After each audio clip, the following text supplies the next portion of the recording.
Hey guys, come on in. Get out of here. There we go. Listen. Isn't that great? Come on in, guys. Let's take a look at what we're let's take a look at what we're working on today. Oh man, this is gonna be so much fun. We're doing all sorts of skins for our enemy types here. I'm just loving this. I'm having a good time. Really am. By the way, guys, if you haven't downloaded the free 2D game kit below, go ahead and do that before we get started. Just click below, download that free 2D game kit. No gimmicks here. You're gonna get a free 2D game kit, the same game kit that I used to make a game for PewDiePie in 14 days. That's 5, not 14. Whatever. In 14 days.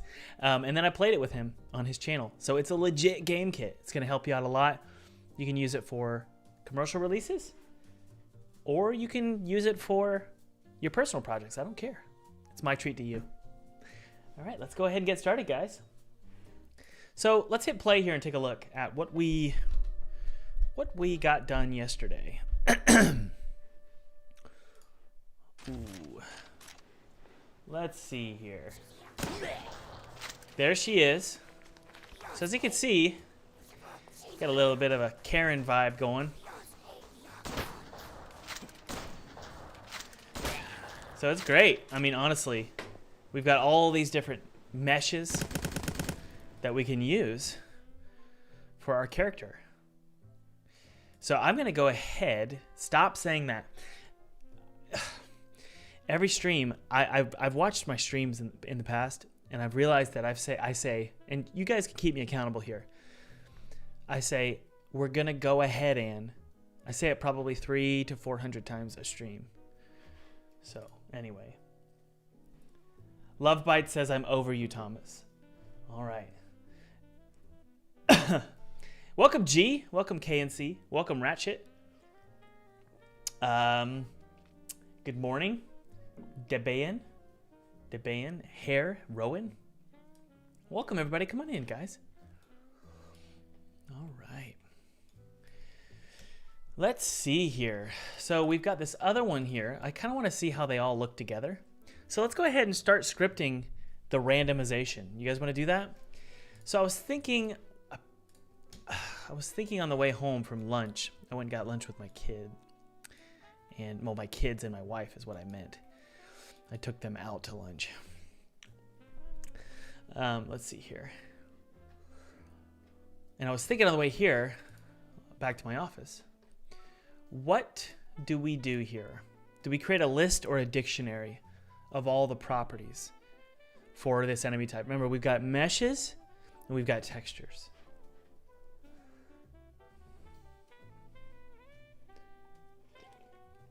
Can we give a round of applause to Mr. Gordon Arbor, who is here in the chat? Gordon is my video editor for my online program. All right.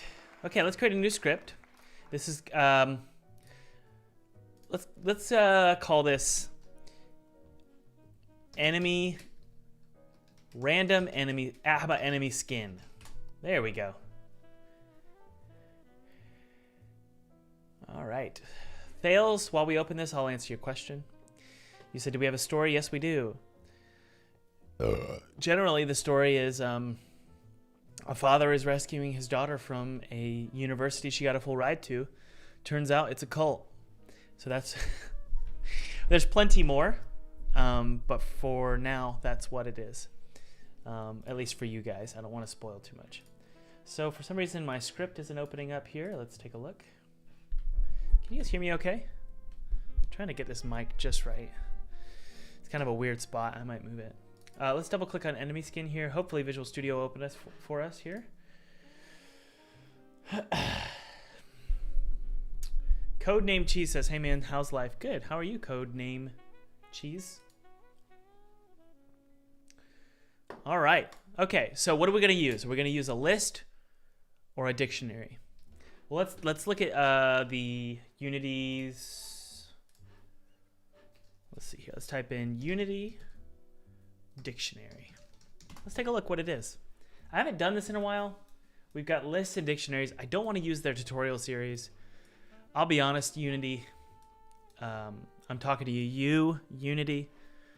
I don't like the way your tutorials are laid out. It's kind of a mess. So I'd rather just... Nope, that's wrong. That's dictionary.com. Unity dictionary script. Let's see what we got here. Come on, just give me the documentation. Hold on. Yeah, I can't remember. Is it going to be... So what we have is we have meshes. We're swapping out meshes. We're swapping out the texture, and then we're also going to swap out, and this is randomly done on start with each enemy. So we're going to have a random texture, random mesh, and then we're also, I think we're going to have random like speed values and scale values as well. So let's try and figure this out here. Where? Come on. Maybe you guys can help me here. So you said C# dictionary or list. Which one? Which one? Lency says, Thomas, are you working completely alone? Not on this game. I usually do. But slowly through my career, I've started adding on people. So we've got several people. I think 3 people working on this game. Contract workers. No, it's not going to be an array. It needs to be something that can contain a variety of... let's see, Unity... A variety of classes. Yeah. Gosh. I don't want to go to their tutorial series. It's so messy. Look at this. Oh, and it always reloads. I can't stand it. They need to do another one. Oh, this might do it. So you can create... What is this? This is a...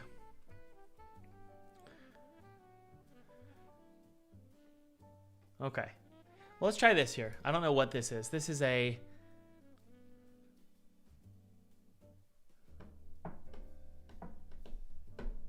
Yeah, let's try this. Yeah,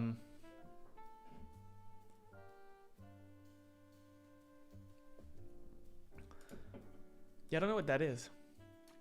iComparable? Let's take a look here. Yeah, I don't know what I'm doing. I've done this before. That's a list and a dictionary, so it's the same thing?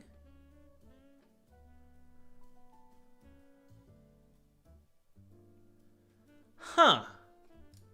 Okay. I think I got it. So let's go back into Unity. I'll show you what we're going to do. This is going to be called enemy skins. Or honestly, we could call it enemy variations is probably a better. So let's go to rename and go to walk. We're going to call this enemy or walker variations. Okay. I think that's good for now. All right. Yeah, I agree. Lists and dictionaries are very different. I just don't know which ones are which. I think this will do it. So this is going to be a new list. It's going to be called Walker variation.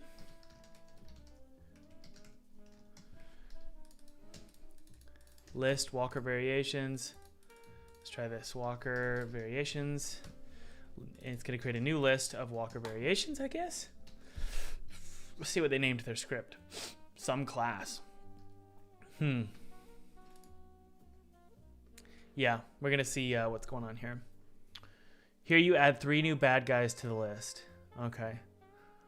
I think you could do that in the actual inspector. Is that how you do it? Thomas, I don't know. Honestly, I don't know. I think it's this one up here. That's what we need to do. Okay. All right. iComparable. That's interesting. I don't know what that is. Walker variation. So what we're doing, guys, is we're creating a list or a dictionary. I don't know which one this is.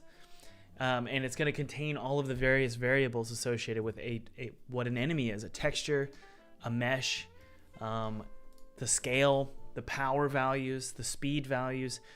That way we can choose between random integers on the list. And it's just going to generate all these different random enemies so that I don't have to do all the work and make them random. So I think this is it. So let's take a look here. This is going to be good. Walker variations. Good.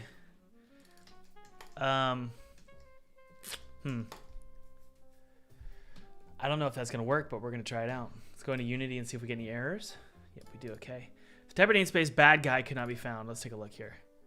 Ah, yes. Save that. Okay, so far so good. We're going to go into Walker Father here. And we now have this variation here. So then what you do is you create a new script. I think it's called, I think we'll create a new C# script called Walker. Can we do that? This is probably, somebody tell me if this is redundant, but I feel like you have to create 2 scripts. Mike is covering my face. Yeah, it's kind of hard to avoid, honestly. You try this. All right, let's see here. I'll turn the volume up for you guys. Check 1 2 1 2. Check check 1 2 1 2. Check check check check check check check check check check. Good. All right. So I think this will do it. So we're gonna go ahead and go to Walker variation here, and then we're gonna paste in this script from Unity's tutorial, which is, oh gosh, it's so. I just don't like their tutorials at all.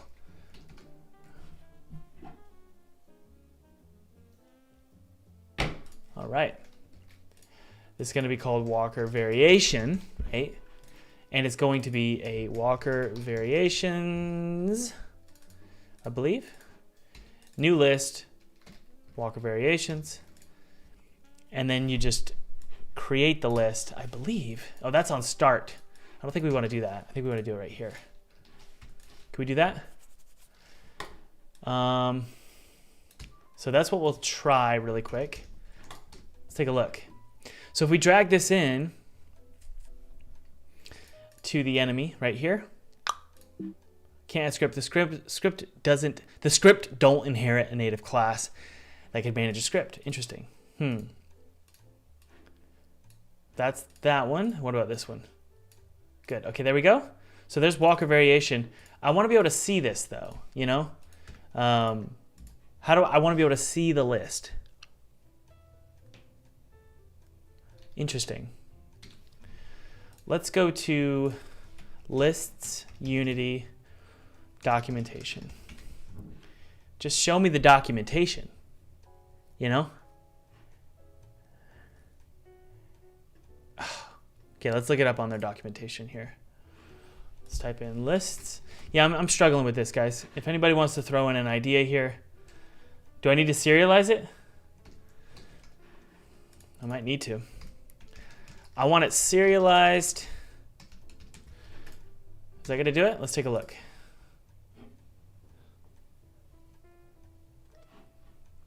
Yeah, it's still not serialized. Let's see here. Wow. They just don't want me to learn about lists today.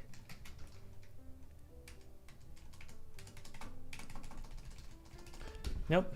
Okay. Yeah. All right, we're gonna do that. We're gonna do the messy way. Okay. We're gonna delete all of that. We're gonna delete this, and here's what we're gonna do. This isn't gonna be the prettiest way, and some of you mentioned it earlier. What we're gonna do is we're gonna do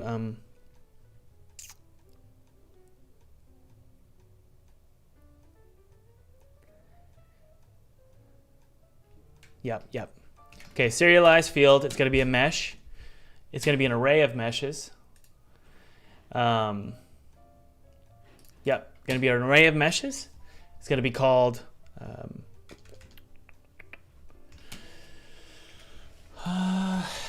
meshes. Okay. And then all you have to do is create several of them. This is going to be called speeds. And this is going to be called materials. No, textures, sorry. Textures, and this is going to be called textures here. What else do we want? Random scale maybe, but that we don't really need to worry about that. So this is good for now, okay? Let's go into our editor here. And what we're going to do is drag this onto the enemy type. So about like this. There we go, see? Well, actually, we've already got it there.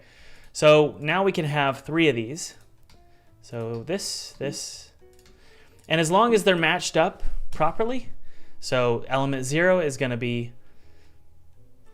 matched up properly. Let me try to, I can't explain it with my brain or with my mouth. My phone is blowing up today. I'm so popular. It's my brother's. So we've got this one here. All right, so we've got all these different enemy types. So what we're gonna do is just start with, well, I think this is what I wanna do. We are going to name each one of these properly.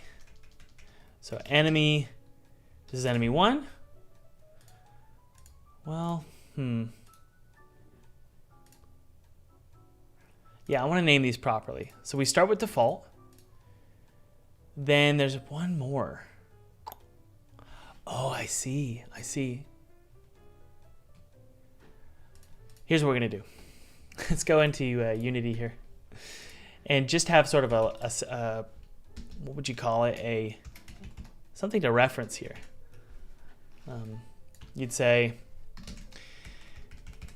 enemy 1 is default mesh. The texture is going to be male jeans. Yeah, okay, this is how we're gonna do it. Male jeans, right here. This is just for my reference. And we'll start with the top, actually. Start with the texture, then go to the mesh, and then the speed is just gonna be 1, okay? Does that make sense? I know this is a little weird, guys. But, you know, it'll do. It honestly, because it's happening on start, so I'm not too worried about it.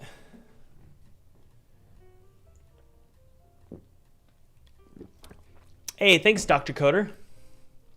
That means a lot. Maybe a scriptable object might be helpful. It probably is, but you can get away with it this way, guys. And you know me, I like to get away with things. So there we go. There's enemy 1. Let's go to enemy 2. Take a look. Enemy 2 is going to be the male. But didn't he have a beard? Let's take a look. Male, jeans, and shirt. There's enemy 2. So that's all. Default mesh is good. Speed of 1 is fine. Honestly, we need a health. We need speed of 1, health of like 100, right? Maybe we could do, some of them have a higher health, you know? Like the big fat walkers could have a health of 200, you know? There's enemy 2. And then this one here is the one with the button-down shirt. And he's going to have, remember, his mesh is going to be the bearded mesh. Okay. Health, 100 is good. That's enemy 2. Now enemy 3 is, I believe it's a female, right? Oh, there's the naked one too. Let's do a naked one. Enemy 4 is the enemy 1 map. Just a regular PSD, right? It's gonna be default. And the health is 100. Good. Enemy 5 is a female. So this is going to be this one here. And so far, I think we only have one female. There we go. And her mesh is, let's see here, enemy 1 female. Yeah. Okay, so it's that one. So this is enemy 1 bearded. That's the mesh. Now the mesh is going to be called cube, right? But that's the actual Blender file. This one is going to be just enemy 1 with default mesh, right? This will all make sense, I promise. Okay, it's going to add so much value to the game because everything's just going to look different. You're going to have all these different kinds of enemies. By the way, guys, those of you who are just joining us, there is a free game kit below. Feel free to download that. It's my treat to you. No gimmicks. Totally free game kit. I will send you some other free resources as well, and I will let you know when my products or my tools are on sale every once in a while. But go ahead and get that free game kit. It's my treat to you. Totally free. Use it however you want, commercial or personal. Enemy 1, map PSD. Okay, that's enemy 4. The health is 100. This is the naked guy. Okay, so we're gonna go naked, male. This one is bearded, male. This one is jeans, male. And then this one is, now this is jeans, male, and it's male jeans. Let's do it that way. This is male jeans and shirt. This one's male bearded. This one is male naked. And then this one is female shirt. Well, it's just female default, honestly. And her mesh is going to be enemy 1.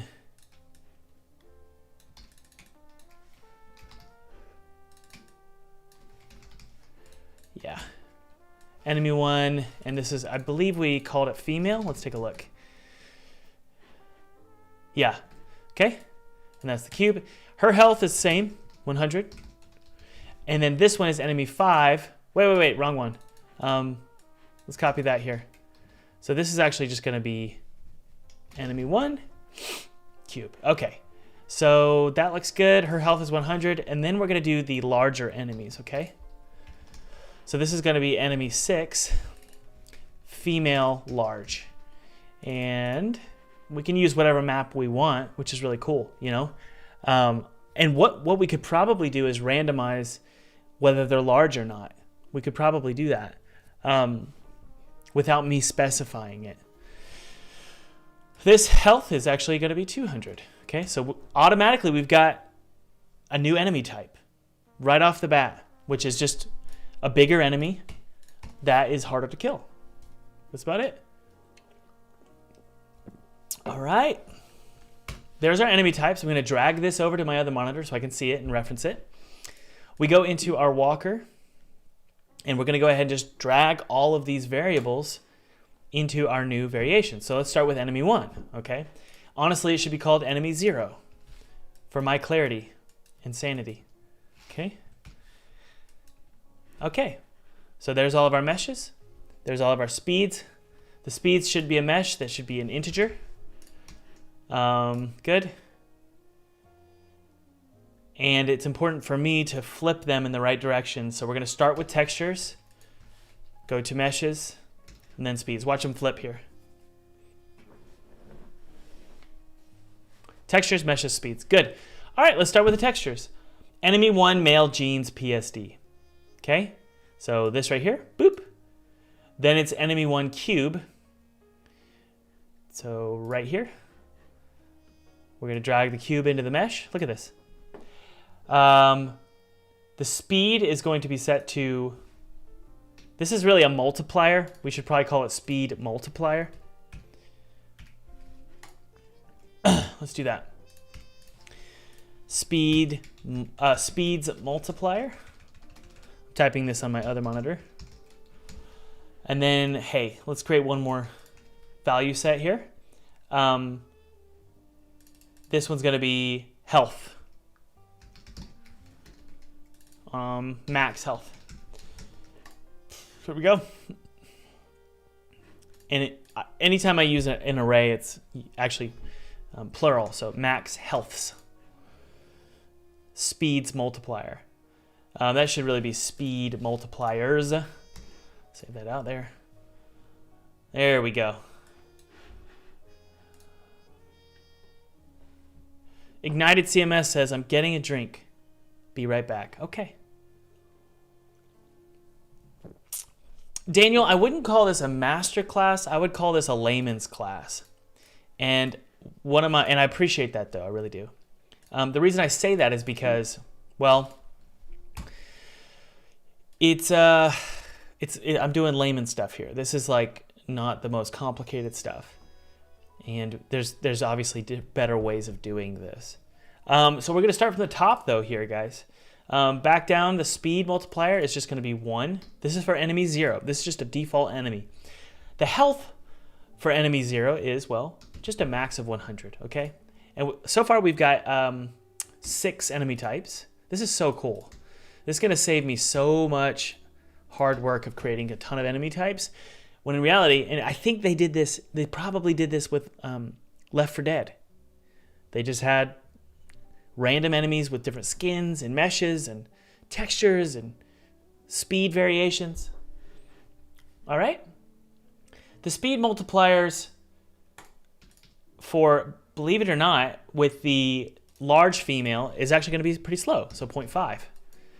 Ah, that's not an integer. That is a float. Be careful, Thomas.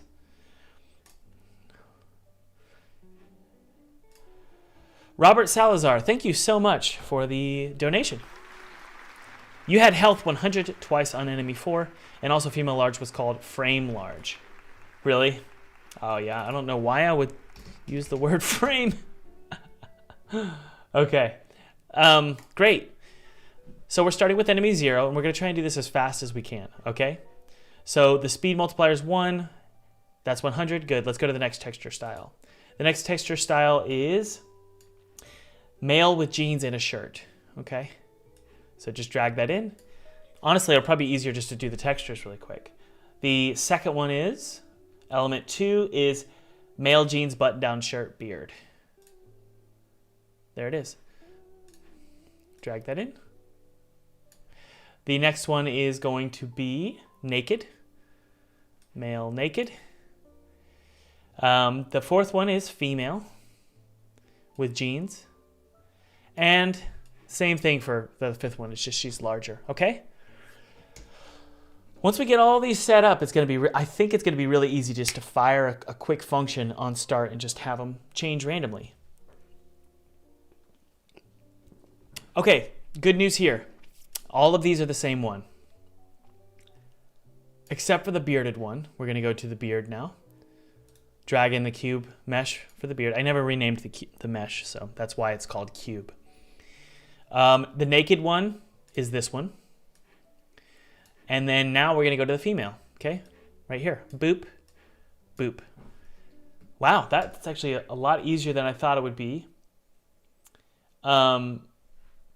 Speed multipliers are all set up. The health, set all those up, except the larger lady is 200, okay?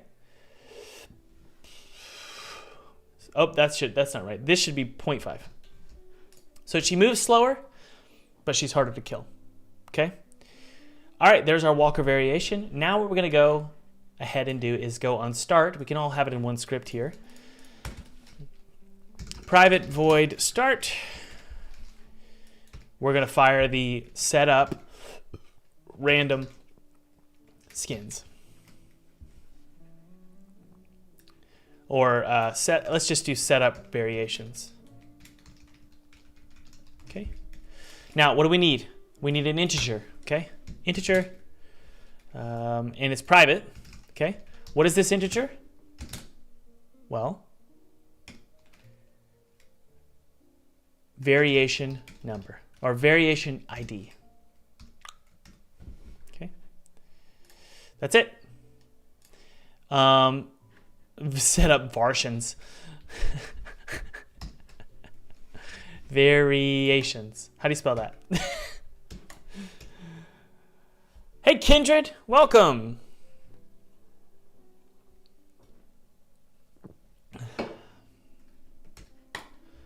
All right. Oh, you're right. Go back to Unity here. You're right. We need to do the large female. She's a different. You're right. Good job. Thank you for helping me with that. Good. We had the wrong one. Okay. We're going to go to our setup variations function. We need to create that. going to be private void setup variations. Boop. There's our function. Now what do? We're going to do, yeah, okay. So this is our header. Let's see, how do we do a header again? There it is. Let's create a header here, and this is going to be called variations,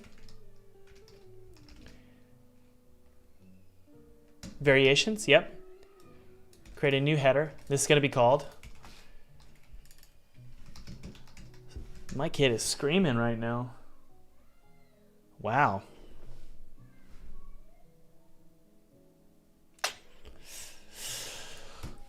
There you go. You're getting a masterclass in code and a masterclass in how to be a dad who's working from home. Header references, what is this going to be?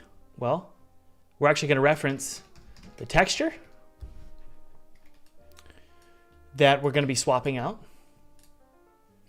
Really, it needs to be the material, doesn't it? Okay. It's going to be the material.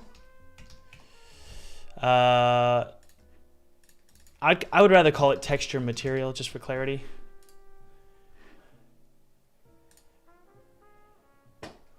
Come on, be nice, Mikkel. Although I will say GDG.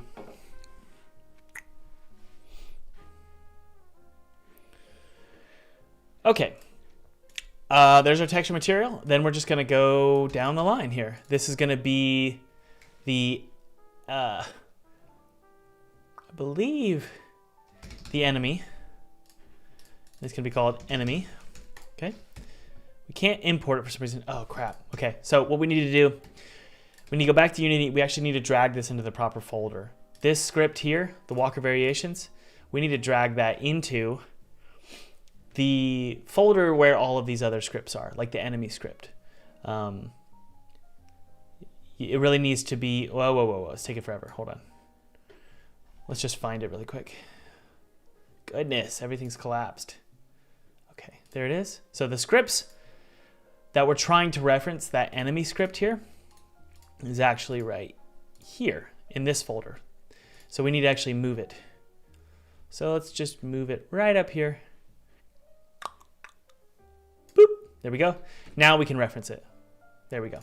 All right, there's our enemy script we can reference. We're gonna need to do that. Hold on one sec. There we go. We gotta make sure we're using or importing the proper namespace. All right, so we're gonna reference a specific enemy class to change the speed and the health and stuff like that.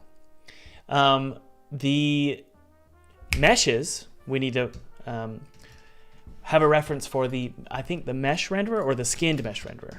Yep, the skinned mesh renderer. Skinned mesh renderer, boop, renderer. Oh yeah, I'm feeling really smart today. You know, it's funny, yesterday I was like completely out of it, and then today I'm just like on fire. Although I know for a fact that there's a better way to do this, but I do know that this is going to work. Nurse Bass says, Thomas, how long have you been growing your hair out? I made a massive mistake 1.5 years ago by cutting my hair. You can actually go and look and see. I kind of, when I have short hair, I look like a weasel. So I started growing it out 1.5 years ago, and I don't think I'm ever going to cut it. I'll probably grow it to about shoulder length. This child, do you guys hear that? My kid is screaming her head off. I love her to pieces, though. My goodness. I hope she's okay. My wife's downstairs. All right. Okay. Skinned mesh renderer is set up properly. That's about all we need to do. Okay. So let's go ahead and set up the variations. Enemy.maxHealth. Is it called health? Let's take a look. So enemy is the root class. I don't know what the right word is. It's the root class. And then we have sample enemy, which is extended from it. Yep, we got health here. Sweet. So enemy health equals, wait for it, max health.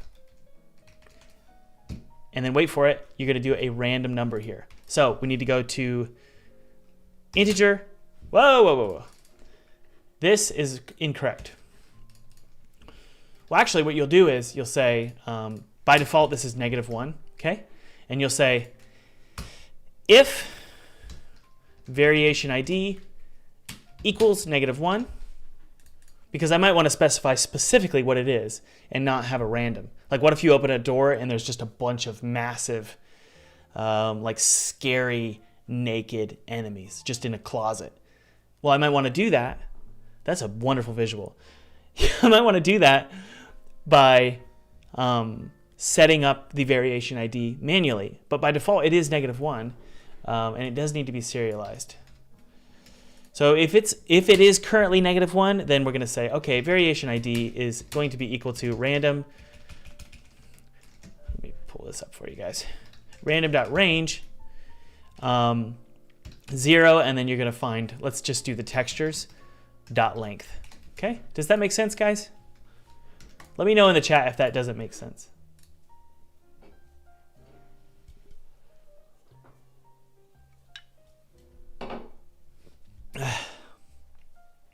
Oh, is the piano too loud, guys? Oh, good. You can't hear my daughter screaming? Good. She's a sweetie. She really is. I think she got hurt. I forgot naked. Okay, so max health is going to be the variation ID. Does that make sense? That's it. Enemy.health equals max health. Why isn't this working? Max healths. And then the same is true for the speed. The enemy's speed. Let's see what we got here. What variables do we have available to us? Yeah, so we need to go to the agent. Yep. So we go enemy.agent.speed. If we go to the actual agent, we can see how this works. So let's go to our NavMesh agent here. Oh, I'm sorry. I know you want me to stop. I know it's immature. I know, guys. I'm sorry. I know it's cringy. I'm sorry. So yeah, we could just multiply the speed times the speed multiplier. Yeah. Enemy.agent.speed equals speed multipliers. Actually, we're going to do, and you could do this actually. Watch this. You just put a multiplication symbol here. It's going to multiply itself, but it's only going to do it once. So it's going to multiply by the speed variations and then the variation ID. Okay, does that make sense? Same thing is true with enemy. Actually, we're going to go to the texture material dot main texture equals textures variation ID. Look at that, guys. See? Texture material, then the mesh renderer, same thing. You go skinned mesh renderer dot mesh. Oopsie, looks like we got a problem here. See why we can't change out the mesh. Let's double check. Let's go to the mesh renderer, which is right there. What's that going to be called? The mesh used by the mesh. So it should work. So I don't know what you call it. Skinned mesh renderer dot.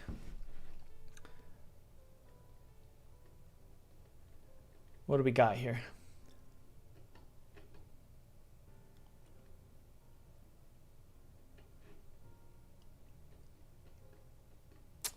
Huh.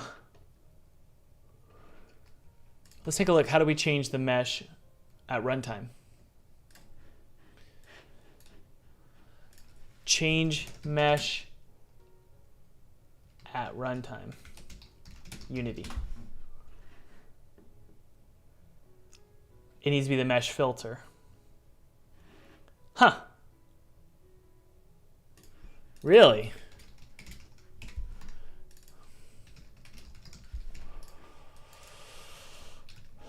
Mesh filter. Let's see here.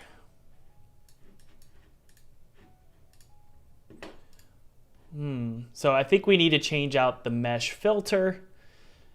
I see. Okay.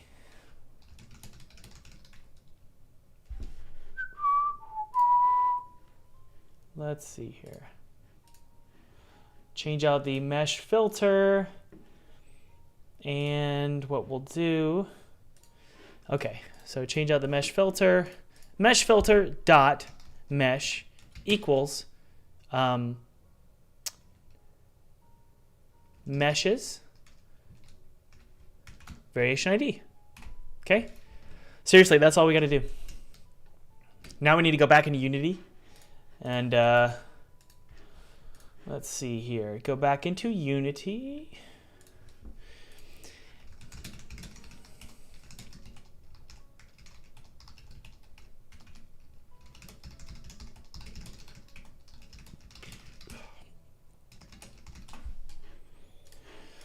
And kind of want it to be on awake.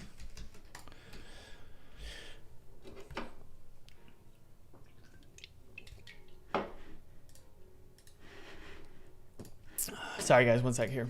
I'm trying to think. What in the world? There we go. And now we just got to drag, right? So the texture material, well, that's on cube. Oh no. Really?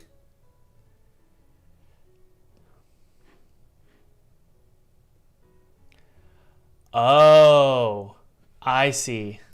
Thomas, come on, buddy. Wrong. So this isn't going to work, texture material. This needs to be, honestly, that just needs to be the mesh filter. So we're going to go mesh filter dot material. Let's see here. Do they have any materials? Let's see. Nope. Needs to be the skinned mesh. Skinned mesh. One sec. Let's go back in time here. Yes. Skinned mesh renderer. This is going to be the skinned mesh renderer. And you can actually change the texture of the materials inside the skinned mesh renderer. There we go. Material equals material dot main texture. There we go. That'll do it, right?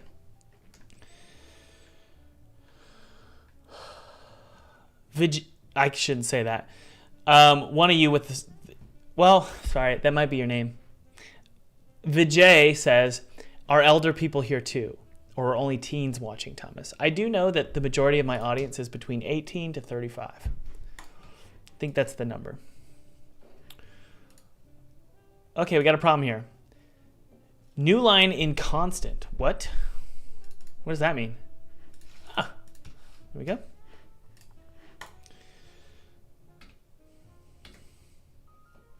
All right.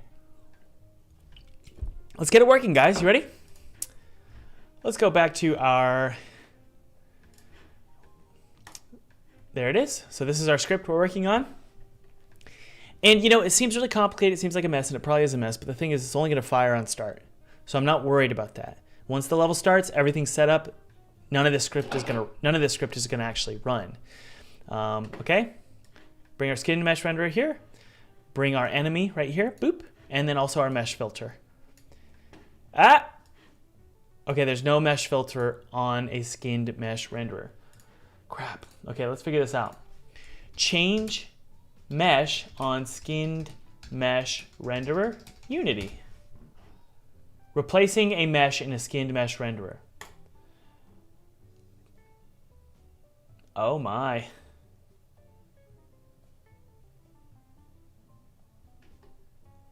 Oh no, looks like there's no solution. Well, there should be. Let's see, does anyone know how to change the mesh in a skin mesh renderer? You get the mesh, shared mesh.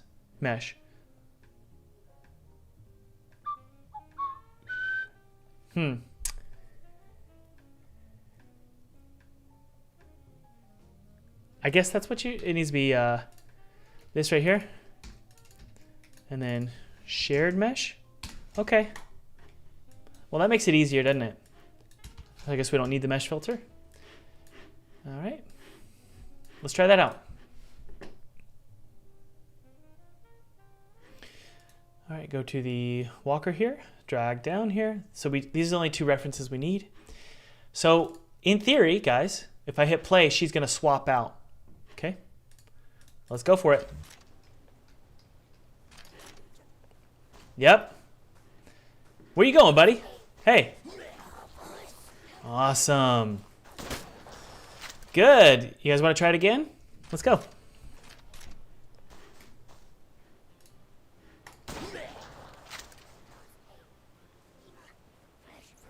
Okay, that probably is just a coincidence. Let's try again. Crap. Does anybody know what's going on here? Let's take a look. Oh. No. Let's serialize the... Oh, good. Okay, we can see what the variation ID is. Here's the variation ID. Let's take a look if it's actually random or not. Okay, it's currently 0. Let's try again. Let's try again. Okay, so for some reason it's not randomizing. Ah, I know why. It needs to be -1. Hit apply to all. Good.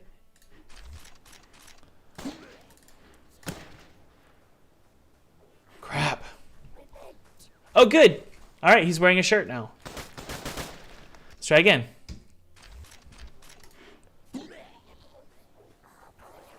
Let's keep trying. What's going on? Oh, good. Now it's the female. I love that. Look at that. Oh, I love that. Okay, let's keep trying. Let's see what we got. Oh, Jebby.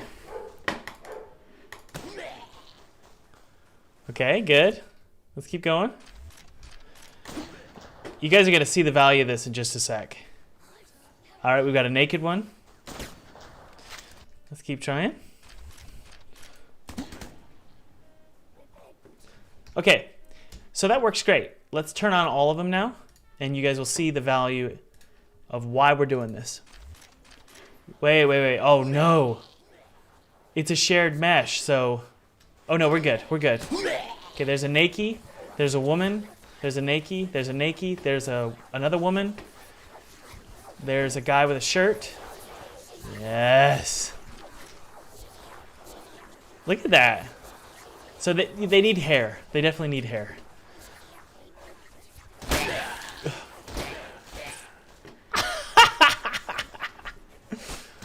Okay. And she's harder to kill. She should be, at least. So let's see how long it takes me to kill her versus her. Ooh. Okay. Sweet. Can I get a round of applause for me? All right. Good. Sweet. By the way, guys, if you haven't downloaded that free 2D game kit, download the 2D game kit below. It's my treat to you. Use it however you want. Like I did when I made a game for PewDiePie. Pretty cool, huh? No, seriously, it is totally free. It's my treat to you. I do want you guys to succeed. I really do. All right. So it works, right? I would love to change their height even. You know? I wonder if what I could do is just sort of multiply the scale a little bit without getting any screwy results here. So let's double click on this friend over here and let's see what happens. Look at all those Karens. So let's see what happens if you go to 1.2, 1.2, 1.2. Okay. So some of them can be bigger than others. So why don't we just go to the script here? This is gonna be fun. We can local scale transform dot local scale equals well, let's just multiply times a random dot range. Yeah, you'll multiply everything by the same number, so it would be something like 0.8 to 1.3. So now we're gonna have random heights. Pretty cool, huh? So some of them are taller than others. So let's take a look.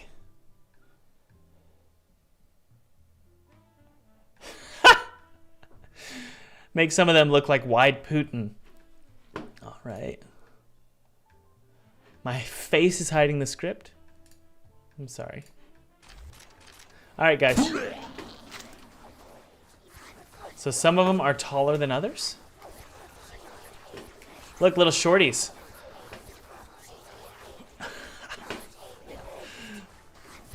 They're a little too tall, aren't they?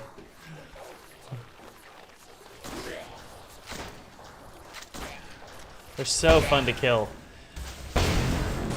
Whoa! Get out of here. So some of them are way too tall. Some of them are way too short. So what we could do is 0.9 and then 1.1 is fine. Okay? And then, and that's a multiplier. So, you know, you could scale one up really big and it would still only vary just a little bit. Like you could scale it up manually.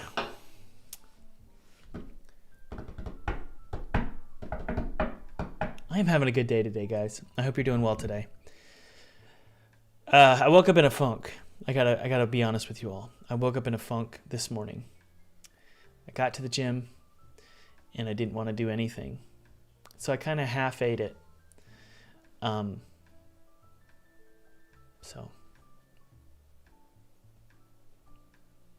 I don't know why I woke up. I know why I woke up upset. It's for selfish reasons. Anyway, what am I doing? Oh, the speed. So we're going to multiply times the speed multiplier, but then we're also going to add a random dot range.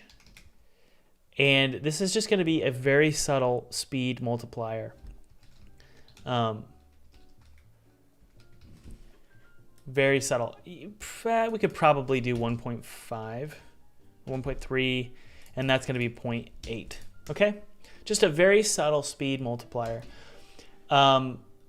There's certain enemies in like Resident Evil who they run really fast.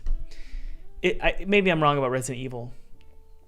I think it might be Resident Evil, or I think it is. And they're always female. So what we could probably do is we could go to the speed multiplier here. Look at this. Go to the speed multiplier for the female enemy type, which if we go to our reference here is right here. So number 4, we could do like 3. So she's crazy fast. She's wild. Look, isn't this so much fun? Look, there she is. Is that a her? Why are you so fast? Whoa. Whoa, there she is! She's real fast.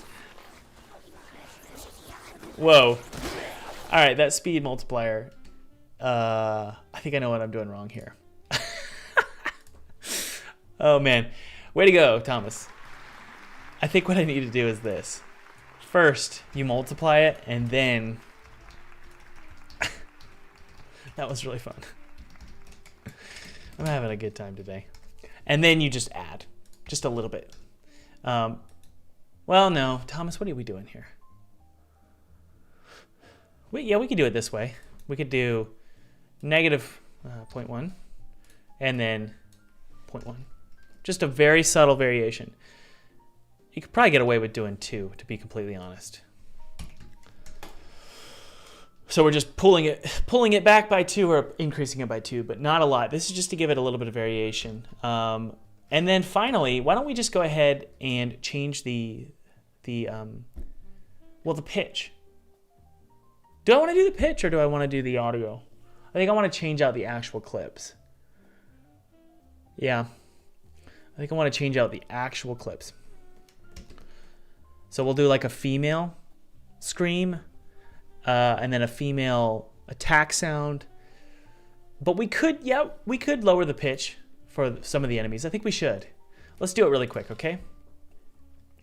Let's create a new reference for the audio source. And then this is audio source.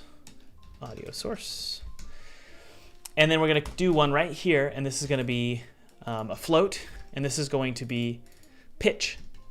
multiplier. Okay? This is so fun. Man. Days like yesterday are like really slow. The day before was even slower, really slow.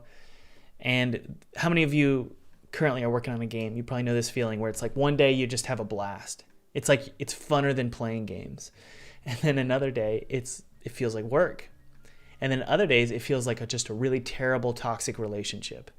So and it's like you're always yo-yoing back and forth. Does anybody sympathize with that?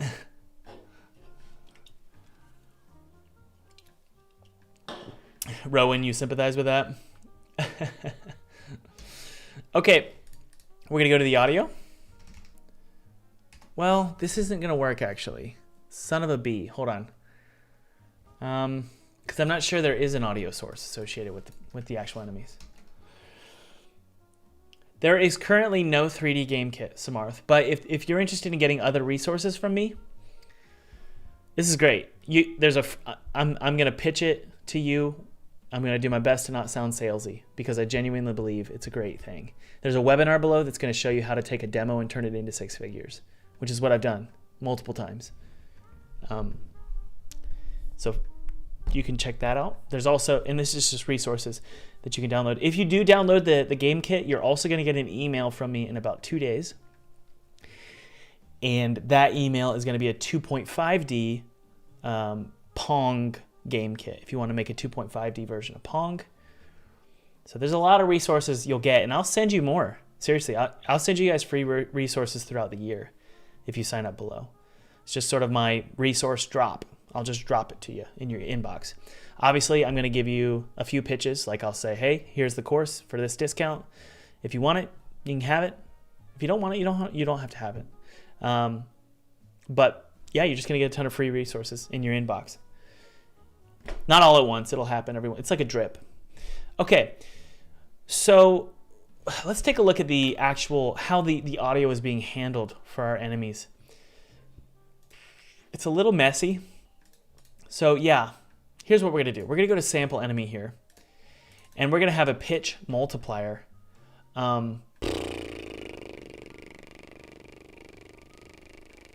It'll be public,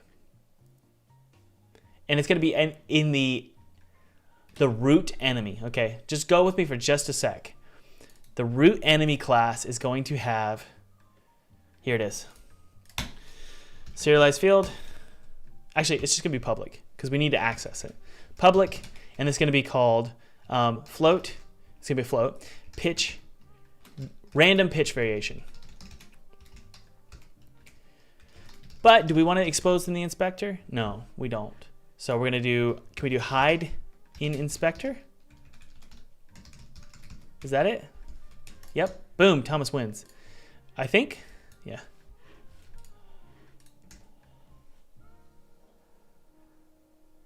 Ignited CMS says, does anyone have any nice relaxing movies to recommend? I highly, highly recommend you Google on YouTube or YouTube search Harry Potter ambience. Could change your life. I love it so much. You can go hang out in the common room. You can hang out in the cafeteria. You can hang out in the classroom. There's all sorts of places you can go. I love that one. Okay, so random pitch variation is the float value. So here's the thing. What we do is we can actually go to the, let's type in sound. Sound. Okay, there we go. What is this? Okay.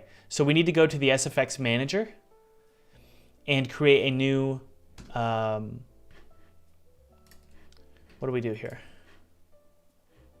Oh, I don't know if this is gonna work. It's not gonna work. So the pitch variation is not gonna work. Unless, is it possible with play one shot to change the pitch? Play one shot, pitch shift. Play one shot respects the audio source pitch setting, so you can change the pitch on the source. And we don't want to do that. Because if we're changing the audio pitch on a source, it's just going to be all wacky. It's going to be all wrong. You'll start with a low pitch and then another one will replace it. So we don't want to do it that way. So we're going to have to do separate enemy sounds, okay? So now we know, right? But there is an awaken sound. The awaken sound, we can change that. So let's write these down.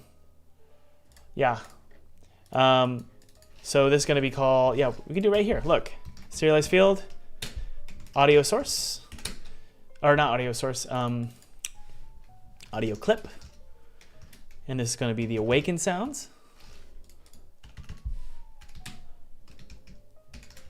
Good. What else do we got? There's an awaken sound and there's like a hurt sound maybe. Oh, you guys remember there's the walking sounds that they make.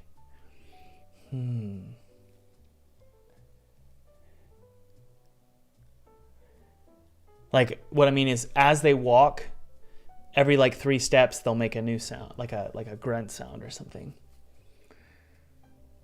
So,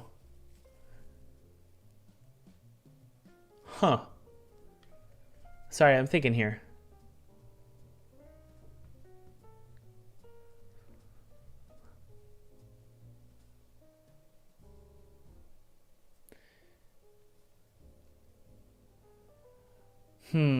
Sorry, I'm struggling here.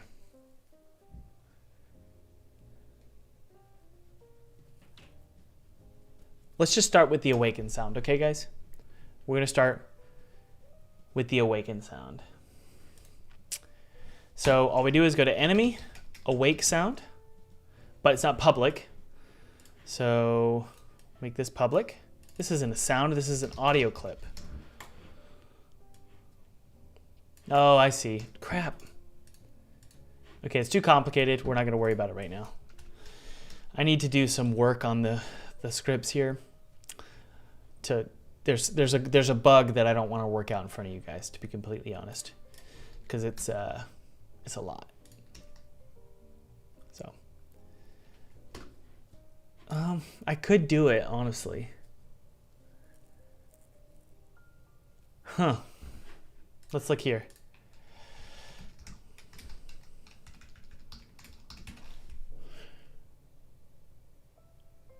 We could just, instead of using this script here, we could just play the sound from the actual enemy type. Let's look at the sample enemy really quick.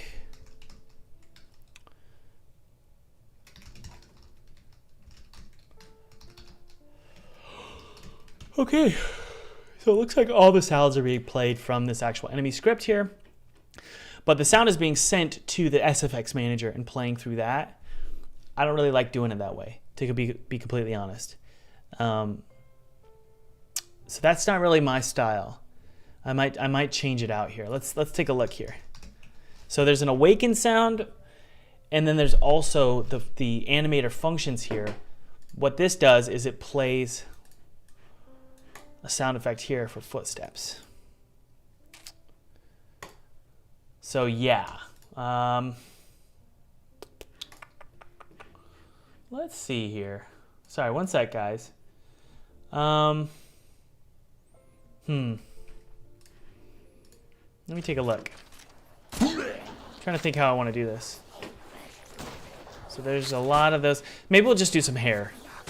I'm thinking about what I want to do. Oh, and let's take a look at the speed. So she's super fast. Okay. We can also shift the animation speed. Whoop, stuck.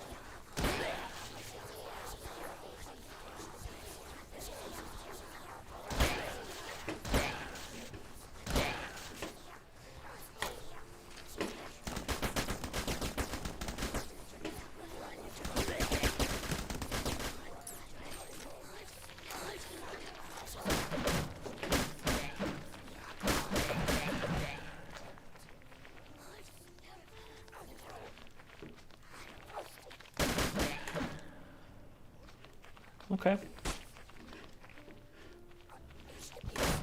All right, so the play sound, here, I'll show you guys. Let's go ahead and do it really quick. There's this animator function script, and what it does is, look, Oh, I like this. Okay, so if we go to play sound, there's a play sound script somewhere right here. There it is. It's going to play a sound through the audio source. If I specify that the audio source is on the enemy, then we could do that random pitch. We could even, let me show you. Oh yeah, this is easy. Okay, so what we do is we just go ahead and go to our audio source. We create an audio source here. Here we go. We drag that into our animator functions. The animator functions are, oh look, there's an audio source here. Oh, good. Okay, then we're good to go. We're good to go. So what we could do here, sorry, this is a little confusing. What we could do is actually change the pitch of this audio source right here. Okay, this right here. We could change the pitch at random. All right, so I was wrong. So what we're gonna do is we're gonna go to the Walker variations here, and we're gonna go to serialized field. We're gonna create a float array, and this is gonna be pitches, right? Then we set the audio source dot pitch to pitches and whatever the variation ID is. Oh man, this is gonna work, guys. Awesome. Now if we go to the enemy here, you can see that awaken sound is being played as well, but it's being played in a weird way. So what I'm gonna do is actually do audio source, and then it's gonna be play one shot, okay? And then it's gonna play that awaken sound with a volume of 1, that's fine. So just that should do it, seriously. So we have an awaken sound. Let's do a little bit louder, actually, 1.2. That's fine. Okay, but there's no audio source inside of the enemy script, so what we need to do is we need to go ahead. Let's go here. Yeah, it's right here, it's fine. Serialized field, audio source, and we're gonna make sure that if audio source exists, you know, then actually do it. If not, then we're not gonna do anything. Awaken sound, this now can be, I'll show you, this can be an audio clip. I'm sort of overhauling a portion of AJ's game kit that I'm not, well, because I'm a layman, AJ's pretty smart, so I'm actually gonna take it and bring it back into a more rudimentary way of doing things. He's got something called the SFX Manager. I don't really want to use that because I want to be able to control the pitch of each enemy, okay? So we're gonna drag the audio source. Here, I'll show you. And by the way, AJ is the coder of the game kit, and I'm sort of just going in and screwing it all up, basically. So here's our sample enemy. You can see now we have an audio source that we can drag in, which is going to be right here. There we go. Then let's type in awaken, or what is this, Walker? What about Nephilim? There it is. There it is, this one. Okay. There's the Nephilim voices awake. Now we can actually change out the awake sound if we really wanted to, so it sounds more like a witch, if it's like a female, right? A female zombie. So what we want to do is go to the enemy one here. Good. And the animator, well, we don't need the animator anymore, honestly. What I mean is we don't need a reference to the animator, which I'm curious as to why we even do. I don't even see it here. Let's take a look. Like, what is that? Set boolean animator. Oh, that's animator functions. Thomas, come on, man. So you go to the Walker variations. There we go. Now we're going to drag in our references for audio source, which is going to be right here. Boop. Now it's going to change the pitch of the audio source. So let's go to, oh, there we go. Good. All right, so now all we're going to do is just go to the pitch multipliers. We have 5. There's our, ooh, wait. What's that? Ooh, we've got too many here. Yeah, no pitch multiplier, just pitches. Pitches is good. Awaken sounds, we're gonna set that up in a second, okay? For now, let's just set up the pitches, okay? I'm not sure if we'll be able to hear them because, although, let's just test it out. I know I'm not making sense here. So there's 5. So the pitch for that one's 1, this one's 1.1. I put 0.9, you know. We can make this one 0.8. For the woman, it's going to be 1.4. And then for the big lady, 0.3. Right? So really low pitch. Maybe 0.5. All right, let's try that out first. We might need to adjust the... Yep, it's working.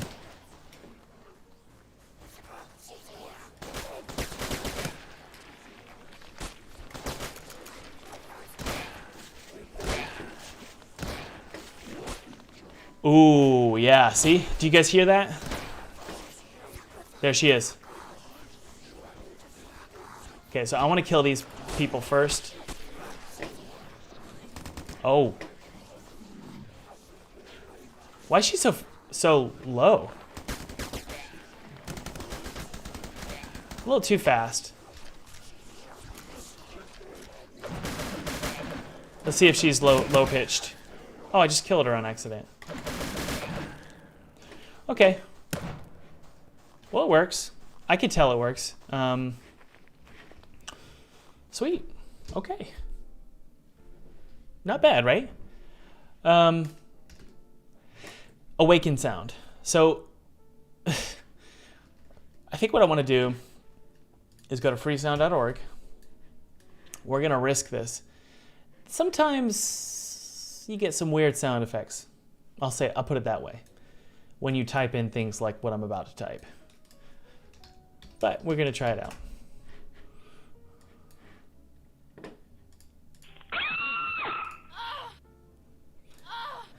Okay.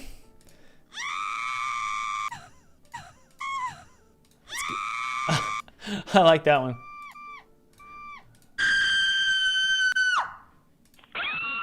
Okay, this one's good. Download it.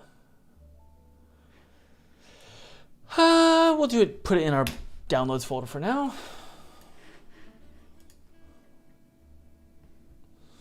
I wasn't wrong, that's right.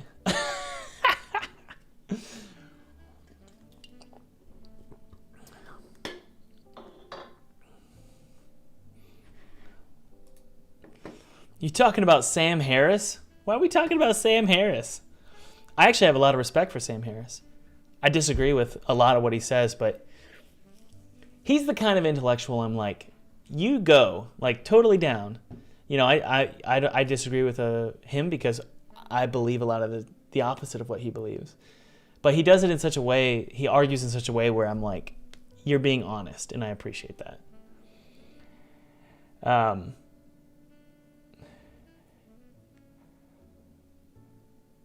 All right, so let's go ahead and see if we can open this up. I don't think we can. It's like an AIFC. That's interesting. Let's open up Audacity. You guys ready?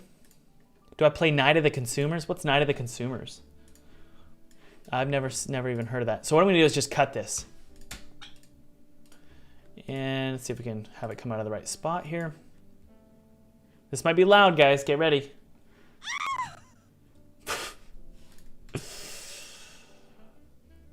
I'm going to take this piece here and cut this out, fade out. Tracks, add new, stereo, and then I'm going to fade this in. So that there's a nice clean, I want it to be shorter, you know. Yeah, me too. I have a lot of respect for Jordan Peterson and Sam Harris. Jordan Peterson says he believes in God, but he lives as if there is a God. But he never really puts it clearly that he does or doesn't.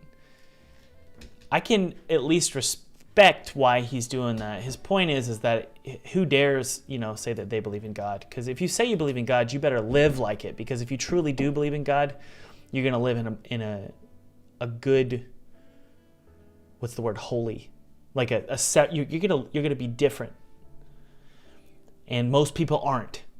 So Jordan Peterson's like, well, I'm not gonna take the risk of saying I believe in God because I'm not living like I should. So I understand. Ignited CMS says, Thomas, have you heard of Pascal's wager? Yes, Pascal's wager says there's no way to know if there's a God, so you might as well make a bet on which one is more beneficial to believe in. Richard Dawkins says, well, Pascal's wager assumes that God cares what you think of him. My theory is, okay, let's say there's no way to know if there's a God. There's no possible way, and there's not. I really believe that. Well, Pascal's wager says, if there's no way to know, which belief is more beneficial to you in the end? Well, believing in a God. Because most religions say, well, the primary ones, at least Islam, Judaism, and Christianity, all three, which are the three major world religions. I mean, you've got Hinduism and Buddhism there, but these three, which are monotheistic, they say, this is fun, what they say is, God cares, for some reason, he cares what you think of him and how you think of him, especially Christianity and I would say Christianity and Judaism. They assume that God cares what you think of him. And in fact, that determines the destination of your soul. So the wager says, I'm gonna bet on the thing that is most or least damaging to my soul. Even if I don't know, I'm gonna pick the one that is the least damaging. So in the case of Christianity, Islam, or Judaism, the real Pascal's wager can't handle it can't handle which religion is right. But what it does do is it says, at the very least, it says picking to believe in a God is way less, it could be infinitely less risky than choosing to not believe in a God. And I actually agree with it. I actually really do genuinely. That's one of the, in my opinion, it's one of the best arguments. Pick your poison.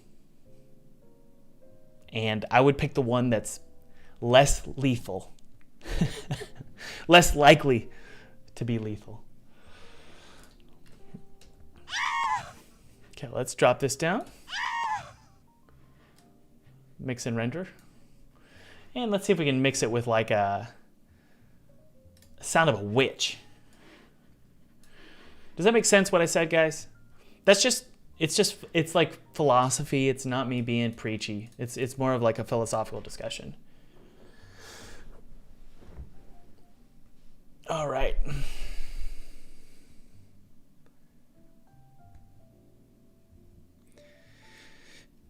My opinion is, I'll close with this. My opinion is your opinion about what you believe about God is the most important thing you can decide in your life. Because there's a lot at stake. If there is a God, there is a lot at stake. And, Judaism and Christianity teaches that you should fear God. And the reason you fear God is because he made you. And what those religions teach is that he cares a lot about what you think about him. He cares a lot. He's jealous, right? He's jealous for what you think of him. He sees you as a bride. That's what the Old Testament teaches. He sees you as a bride, and when you abandon him, it really bothers him. Now the question is it just for him to do that, to feel that way? Well, if you've been hanging out with me in my live streams, I say, is it just for me to feel jealous about my game?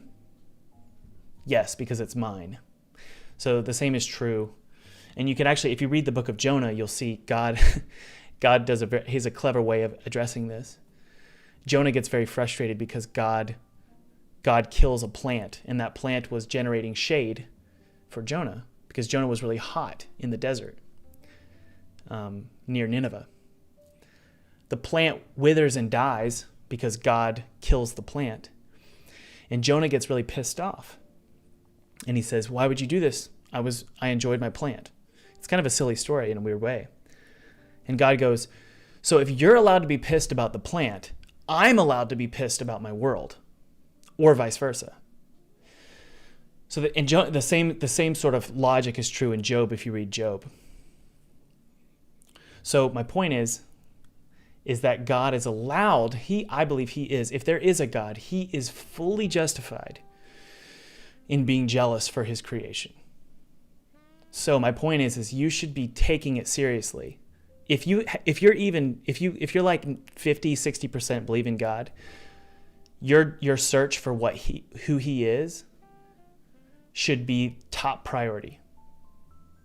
Because the top two religions in the world teach that he cares a lot what you think of him. So that's just my belief. What do you guys think? That's sort of my philosophical approach. Ad Kinsey says, I like turtles. Okay, let's find a screaming woman. Wonderful conversation, Thomas.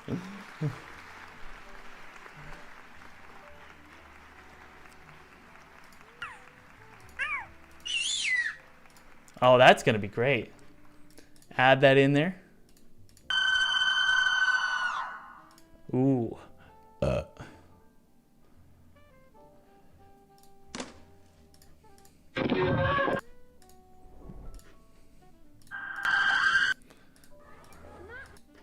Let's just type in screaming word. Why did I write that?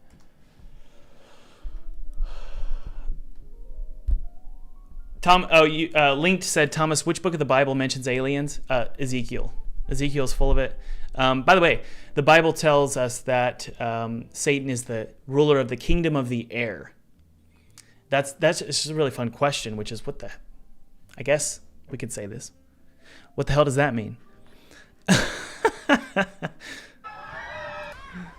It's a really good question. For those of you who are just joining me, this isn't a preachy channel. I'm actually really interested in theology, world religion, philosophy. I like conspiracy theories too. We talk about a lot of stuff. So just FYI. That's me justifying my rants here. I am justifying my rants. Thomas, do you like hermeneutics? I don't know a lot about hermeneutics. In context to what? Hermeneutics in context to scripture? Yeah, sure. Okay, let's hear this. Ooh. My favorite conspiracy is, well, this is gonna get me shut down. Apparently you're not allowed to talk about this on YouTube anymore. That's a little too much. I actually can't say it. I've experienced YouTube throttling. Is that the word? Throttling my videos before when I talk about certain things, so I just can't.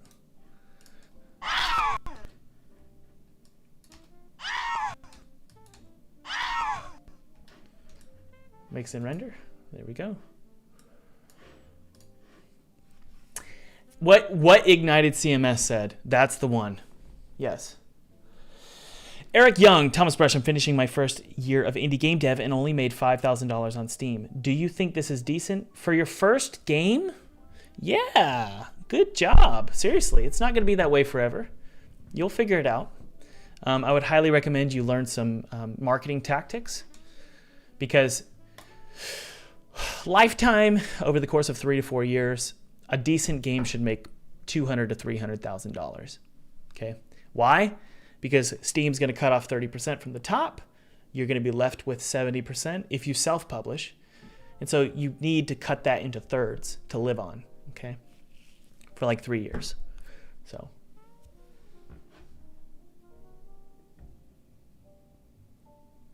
Moosh says, I've never been one for philosophy, but hearing this is making me want to look at philosophy a bit more. Well, guys, it's a really interesting question, which is, again, take the wager. Seriously, I hate to annoy you with this, but this is important. Take the wager. If this is everything, then you're good. But if this is not everything, not even close, then you better be a little bit scared. If there's such thing as souls, if there's such thing as the afterlife, if there's such thing as dimensions beyond this one, which in my opinion is a logical conclusion, Do you really think that you're the highest top of the tier? Seriously? I mean, it's a really good question. Are you really the top intelligence? Because everything on planet Earth is not, except for you. So I believe we're being watched by a lot of things. I believe we're being watched by thousands of things. And people think that's crazy. I go, no, that's probable. Because an ant is being watched by thousands of things that it can't comprehend. So if that's true, then you should be afraid. Everyone should be afraid. You should fear for your soul, because there's more. I believe there's more. And I think that's just the logical conclusion. Believe it or not, living in fear can actually lead to fearlessness about the world. So if you're fearless about the world, you actually live in fearlessness in general, because the world is this big and what you believe is this big. So when what you believe is this big, you don't care about what's happening here. Everyone goes, oh, no. Believing in an afterlife, believing in a spiritual realm actually boxes you in, and it's claustrophobic. And I say, no, the world is claustrophobic. Money, social media, friends, family, that's your job. That stuff is claustrophobic. But if you can figure out a way, and the Buddhists do this really well, if you can figure out a way to dissolve all that, suddenly your narrow worldview about the afterlife is actually very freeing, because you don't worry about this desk right here, my job. Does that make sense? I hope that makes sense. Maybe I'm crazy. Sometimes I wonder if I'm just stupid. Okay, let's take this, export it as a wave. Sorry, I didn't mean to get all ranty, guys.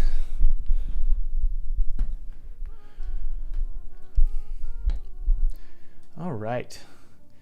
Does it bother you when I rant, guys? I'm sorry. Like, I'm sorry. What I mean is, I'm sorry, but I'm not. I don't know I don't know how to put it. Alicia says, I'm a sound engineer.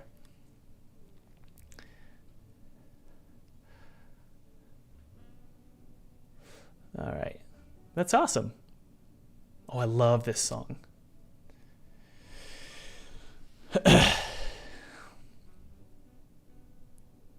Lee Carl says, my ranting is iconic. Sometimes I'll post videos on my second channel and I wonder, oh no, I probably shouldn't say this stuff. Where's my effing sounds? They're gone. Wait, what? There they are. All right, let's add this woman scream. So this is Walker female scream. Quantum, that's actually incorrect. I don't want to be too annoying here, but that is incorrect. You say, most Christians I know are afraid to die because it's almost impossible not to sin. Well, Christianity's entire, the word on top of the whole thing is the word gospel. Gospel means good news. The good news is that God forgives your sins regardless of what you do. It's a gift, right? So I'm just giving you the theology behind it. I'm not preaching, I promise. The theology behind it is God goes, here. It's like the parable of the father whose son runs away. The son comes back and he's like, dude, I totally screwed up. I lost all your money and I need help. And the father goes, okay, come on. And he has a party. He gives him a hug. Everything's good to go. Totally free. So that's what Christianity teaches. Christianity, I would argue, is in fact the only religion that says it's free, that you don't have to do anything. Now, if the Christians you're listening to are afraid to die because they're afraid of sinning, I would say they're not Christians, because Christianity teaches Jesus died to save you from your sins. You've heard that before. Save you from your sins. What does that mean? Well, it means he took the blame. It's kind of like if the two of you were in court, and the judge is sitting there and he says, hey, Thomas, did you lose your patience with your kids? Hey, Thomas, were you a selfish prick? Hey, Thomas, did you say some things you shouldn't have said when you were younger? Did you do all these bad things? I go, absolutely. I'm sorry. And he goes, okay, Jesus did it. And he puts it on Jesus. So that's the theology behind Christianity. So Judaism, the theology is sacrifice of burnt offerings of animals. Christianity is this is just the theology behind it, fulfills that when Christ, the ultimate sacrifice, dies. That's why he's called the Lamb of God, right? So I hope that makes sense. Again, philosophy, theology. I'm not trying to preach.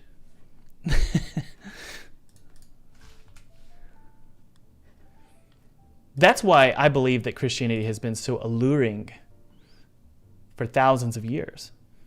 Because all of the guilt that we feel every day genuinely can be just tossed onto somebody else. And it's kind of insulting. I think it's Nietzsche who just basically says Christianity is a very insulting religion because it's like passive in a way. It's like, I don't want to deal with my sins, so I'll give it to God. But that's what it teaches. It's a very interesting religion. All right, so we've got our awakened sounds here. What I'm going to do is actually this. I'm going to go back to my scripts here.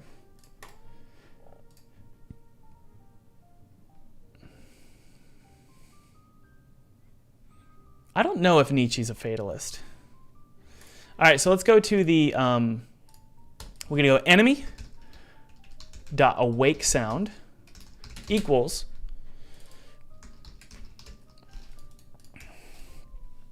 awake sounds, whatever the ID is, so variation ID.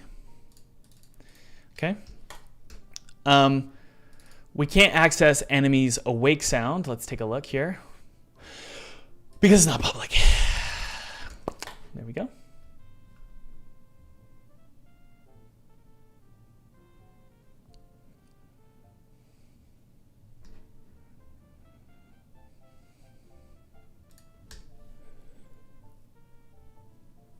Quantum, I get it. I do. I understand. I can't argue with you. I can say that for me, I do feel the burden removed for what I've done wrong in my life. I do feel a release and a peace. Like my theory is, if you genuinely do believe in a God and that God doesn't judge you, if you genuinely believe that, I believe you will feel peace, but I can't argue with you. If you don't feel it, then I'm not going to argue with you.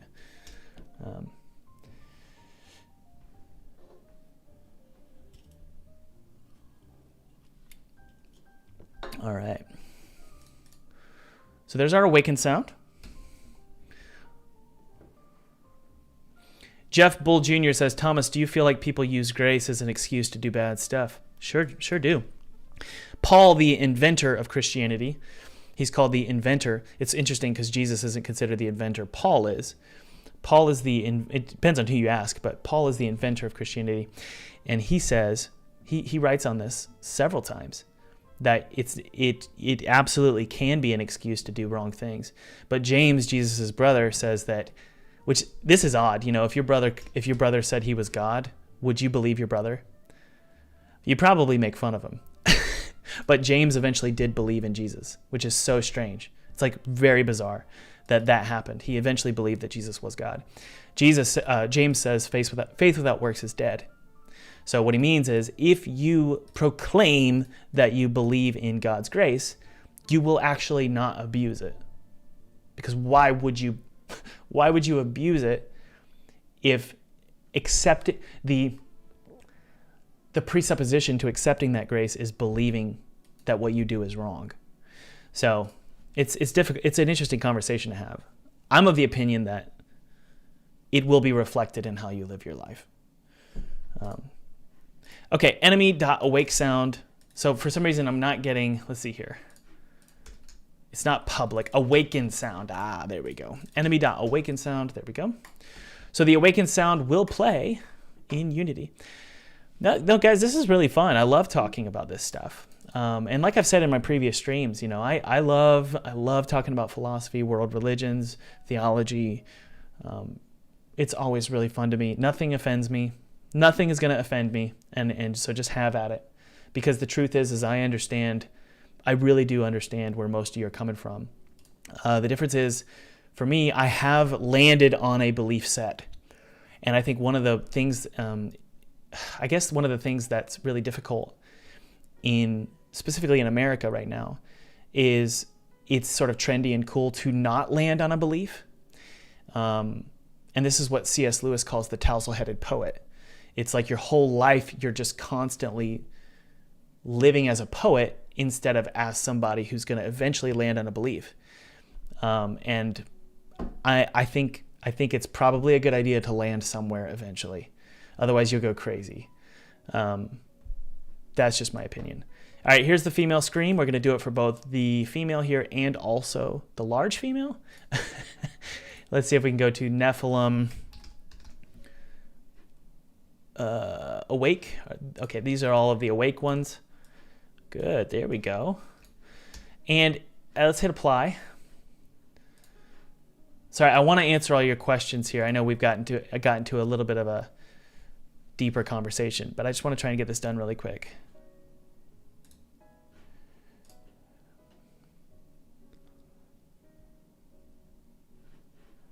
Yeah, Rob, you say, I love talking to people who think different. Me too. I really do.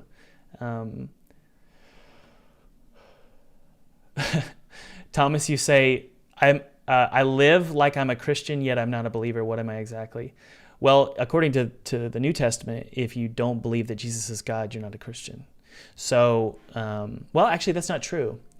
The New Testament teaches that if you accept the gift of Christ, you are a Christian. So, I don't know what you are. I don't know. I don't know. Okay, so there's the awaken sound by default, but it will swap out with these here. So we're going to have a screaming female sound for these right here. So let's take a look and see if it works.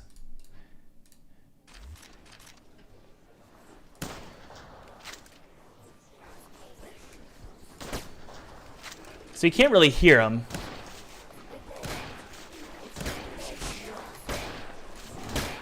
So the awaken So the awakened sound you can't really hear anymore because look at that. Someone's killing themselves. What is that? I think they got hit by a box or something. This is my favorite thing. I'll show you guys. I can't do it. Come on. I can't shoot it. Hold on.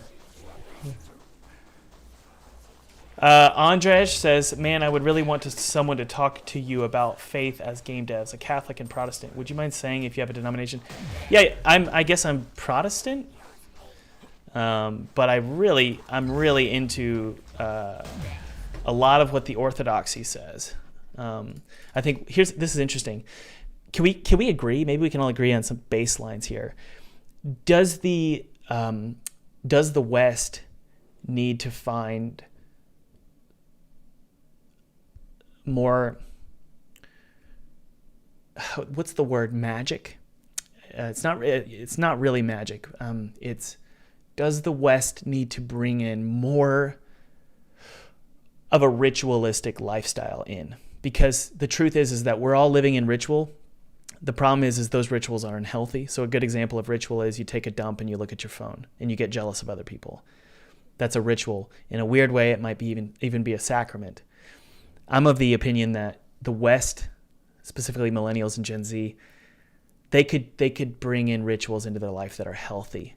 A good ritual that I believe is healthy is going to a place with other people who believe the same thing, and reading and speaking the truths that you believe together. Can definitely be cultish, or it can be church. So I think I love what the Orthodox Church actually has a lot of these kind of rituals that I love. They read from I think Catholics they'll read from Latin, and I haven't really looked into that. But there's like a middle ground, which is the Orthodox Church, and they'll read from Scripture together, and they'll sing songs together. And I think that sense of community is really important. So I do believe, I think the West is screwed right now when it comes to social media. Because it is a ritual that's replaced other rituals.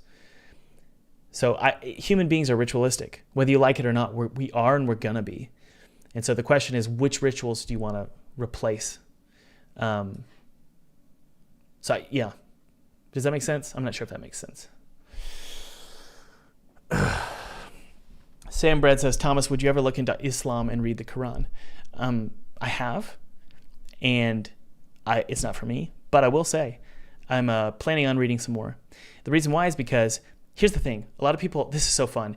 No matter what your worldview is, politics, religion, culture, whatever it is, if what you believe is true, it should hold up to scrutiny. So you should never be afraid of the scrutiny occurring. You also should be afraid to look into other things and see if they're right. So I'm a big fan of looking into all religions, all things, all political views, all cultural views, and testing them. Test them and see if they hold up to scrutiny. If you're afraid of that, then I would argue your foundation is not on truth. It's on abstract feeling. And by the way, how you feel. This is actually offensive right now in our culture. How you feel should not be where you hang your hat, because you're going to feel different 5 years from now. It just doesn't work. So I guess the big question is there a truth?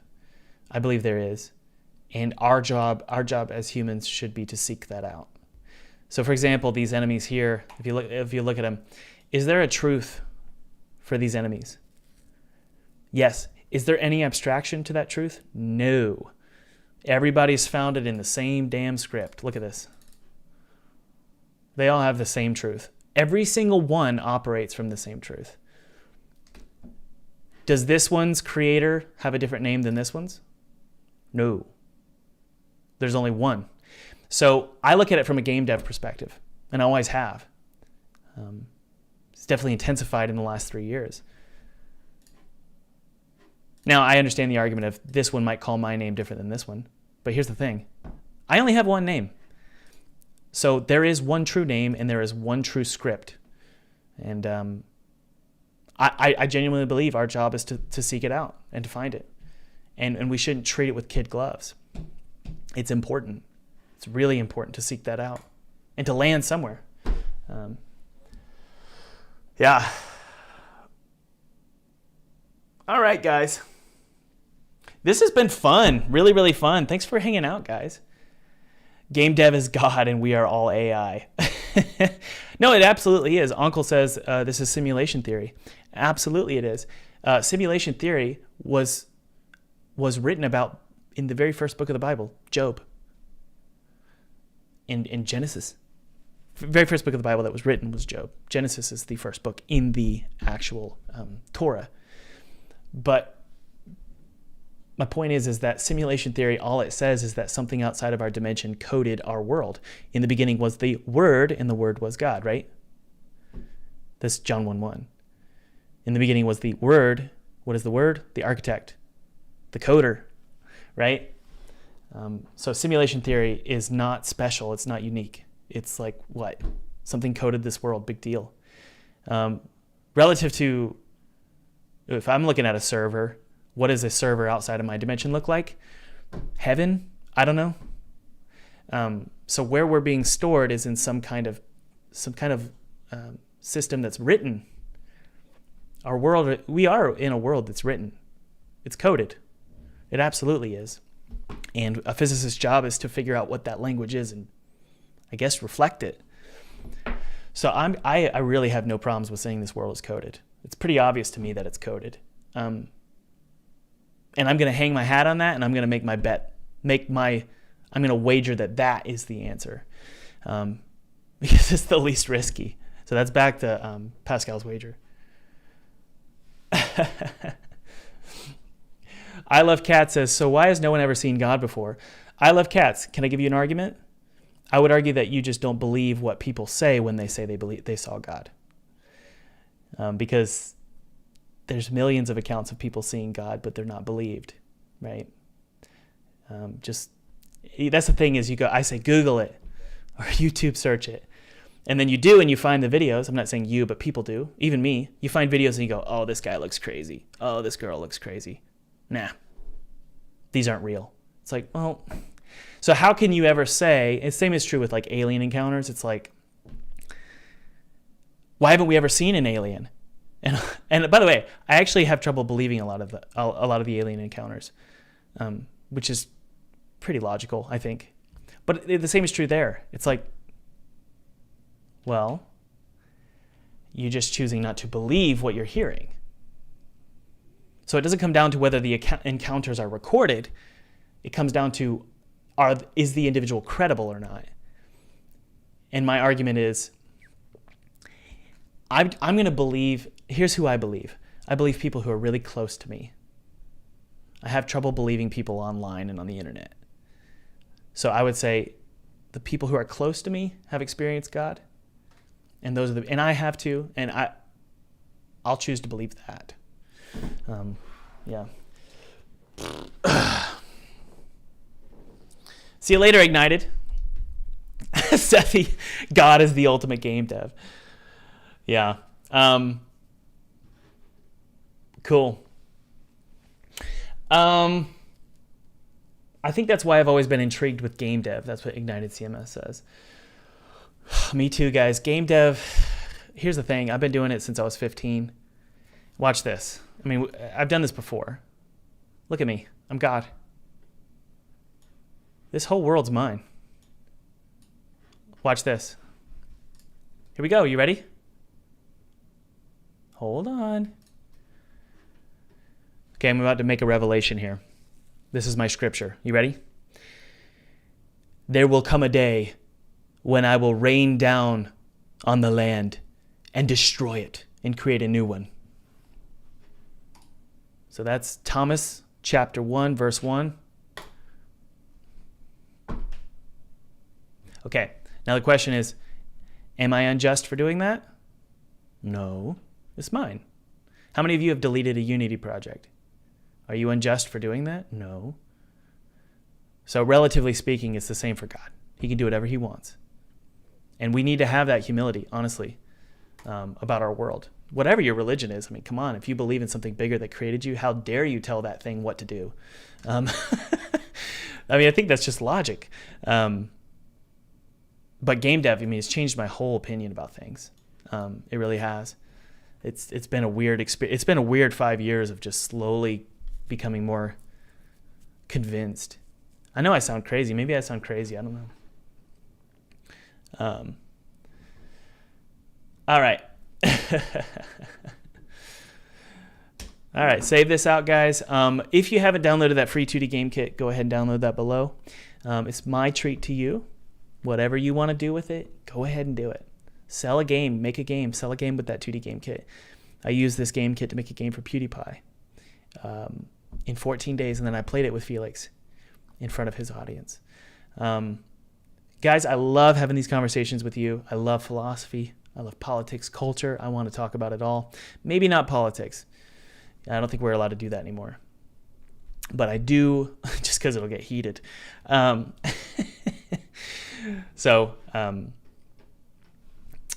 Yeah. Was this fun, guys? Do you like, I genuinely want to know, do you guys like it when I live stream? I've been wondering if I should slow down the live streams. Munya says, God uses Unreal Engine, Thomas. That's probably, you're probably right. Good, okay. No, tomorrow I won't be live streaming, nor Sunday, obviously not Sunday, because that's the beautiful, wonderful holiday, the 4th of July. All right, Dave says no, Thomas, stop live streaming. Okay. No, all of you are saying, except for Dave. Y'all want me to keep going? Good, okay. Thomas brings out guns and God. Yeah, you're probably figuring out a lot about me lately.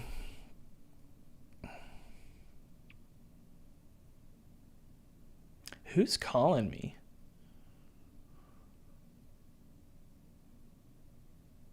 All right. God is OG and he only uses binary code. I mean, I think if you dig down into the molecular or into the like the quirks and the physics of everything, isn't that true? It's ones and zeros, right? It's just crazy. You know, I see a computer, I'm looking at this, for example, I look at Unity and I'm like, this is just our attempt at reflecting what's already here, right? So therefore, couldn't it be true that we're just writing script that's already been written, you know?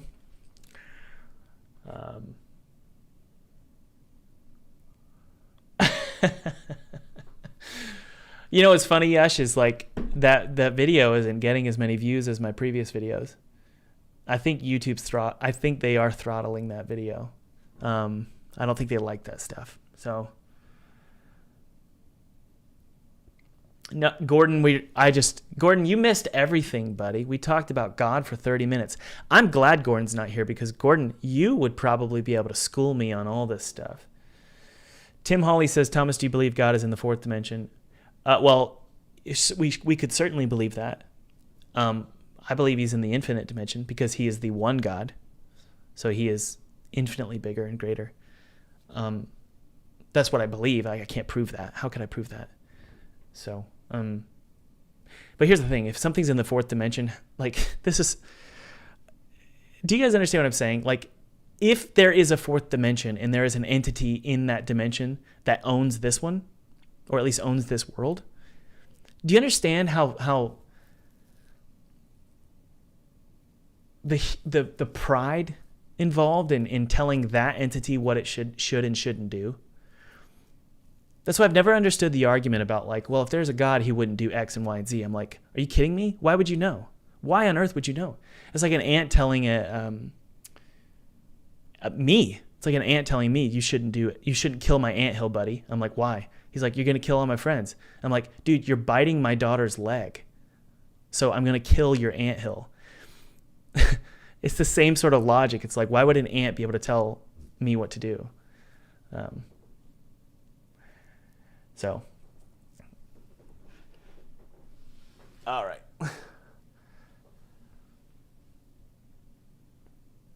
Oh, man.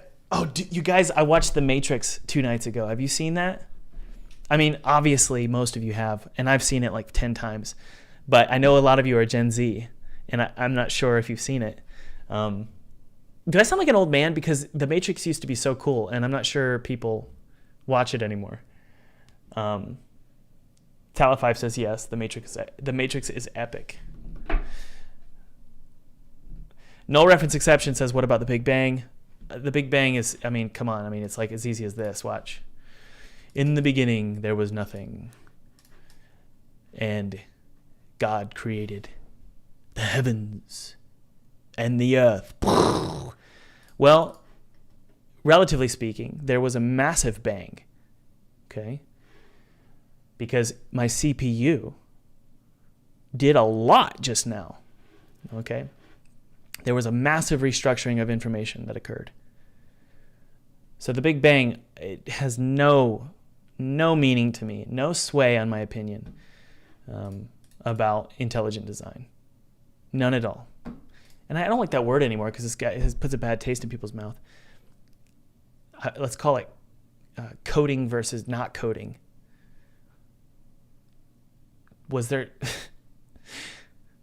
Just because this sphere popped into existence doesn't mean there wasn't a ton of shit going on in the back end.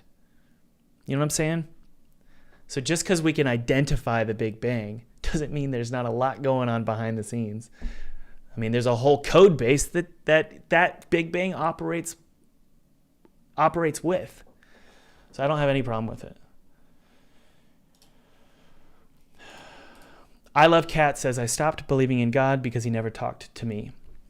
I Love Cats, he doesn't talk to me either. Not often. But I will say this. My entities here never hear a word I say. Look, watch this. Hey, buddy. Dude. Hey. Come on over here. Come on. Come over here. Come over here. Come on. She's not doing anything, right? She can't hear what I'm saying. Now, obviously, she's not sentient, but her ability to hear me has nothing to do with me existing. Nothing. And in fact, it could very well be intentional that this is all a big game. This is a test. Sometimes I imagine myself before I was born and I'm with God and I say, all right, I got this. Let's go. And he's like, are you ready to go to Earth, Thomas? I'm like, yes, let's go, God. I got this. He's like, remember, I made you. I wrote the code. Don't reject me. And I'm like, okay, let's go. And he's like, when you're born, you're not going to remember anything. Are you going to trust me? Are you going to believe in me? And I'm like, yep, let's do it.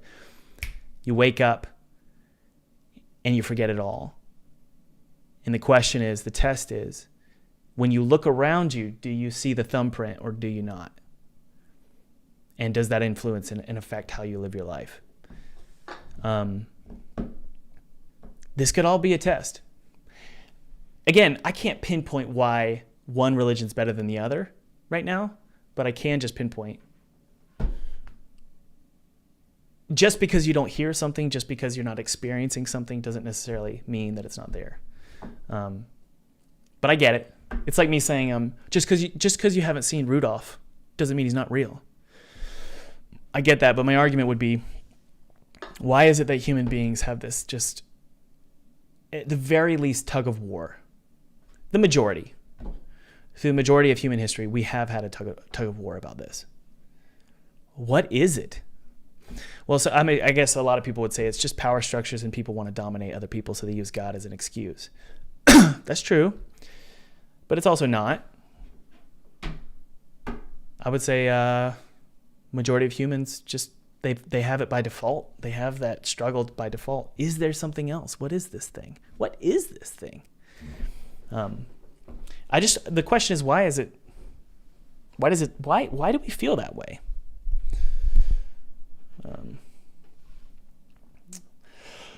Okay, guys, sorry.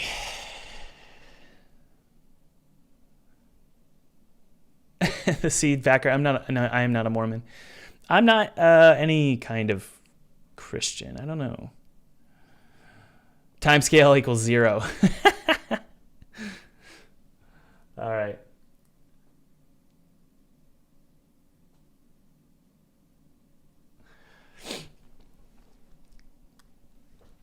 All right. I agree, Uncle. Uncle says science is based on empiricism. I totally agree. Science can't prove God. Totally agree with you. Not even going to argue. I'd say probability, maybe, or the Pascal's wager is the best one. It's not really science, but it is sort of a philosophical, logical debate about where you want to put your soul, if there is a soul, you know. All right, we've got a super chat. This is from Andrej. Ex nihilo entails a creator, which is why St. Thomas Aquinas never assumed creation. Ex nihilo when arguing for God's existence. Check him out. I don't know what that means, but I will do that. Cherry says, so you're proposing our universe as a construct inside another construct? Sure, absolutely. That's what all the world religions say. In fact, the Jews believed in the firmament, and God walks on top of the firmament like this. Okay? We're in a freaking terrarium, aka a construct inside of a bigger one and a better one. You know, I guess it depends on your personality, because like I have the sensation that it is a terrarium. What I mean is I just have this sensation we're being watched. And that what I do matters eternally, and it has eternal consequences. That's my personality. That's how I was born. I just feel that sense. Just because I sense it doesn't mean it's true, and I would never argue that that's the case. Yeah. Does that make sense? I get it though. I understand what you're saying.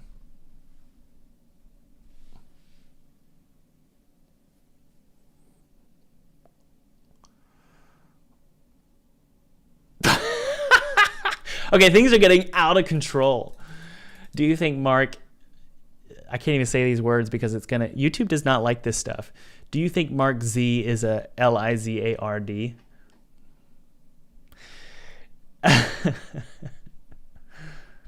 Alec, you're totally correct. I'll leave it with that. For those of you who are curious about what I'm saying, I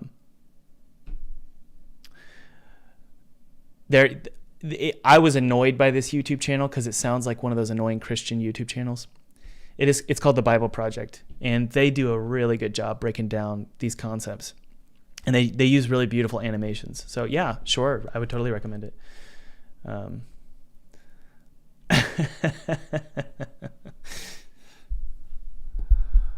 Okay, guys. Well.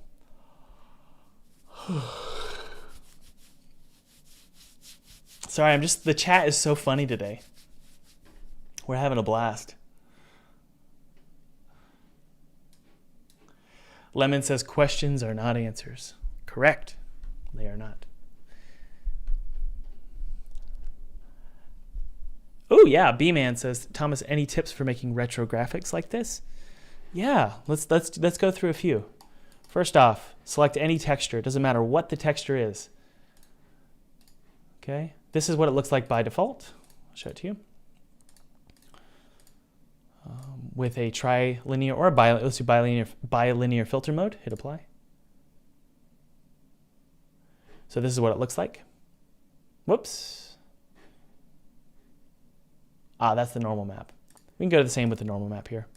If the normal map, this is the default, right? So that's default, like that. And then what you do is you just go to the actual texture itself. You can do this with any texture, it doesn't matter.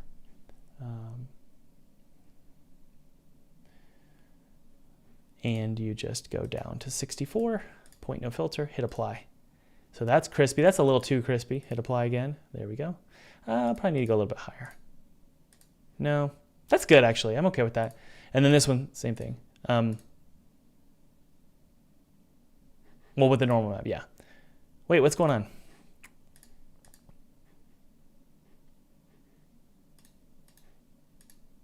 It's broken.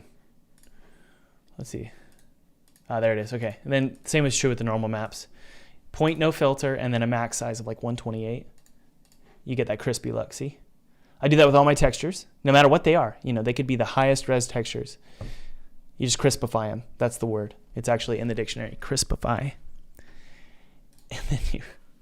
And then there's also a shader called Retro Game Shader on the Unity Asset Store.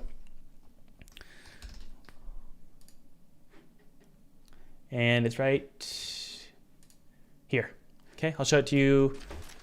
You guys have seen this, but I'm going to show it for the individual who asked here. So that's the retro shader right here, just pixelated, right? And then if you turn it off,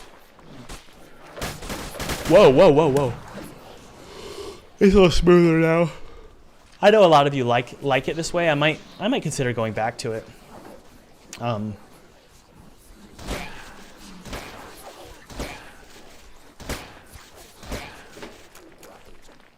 So that's how I handle it. Okay.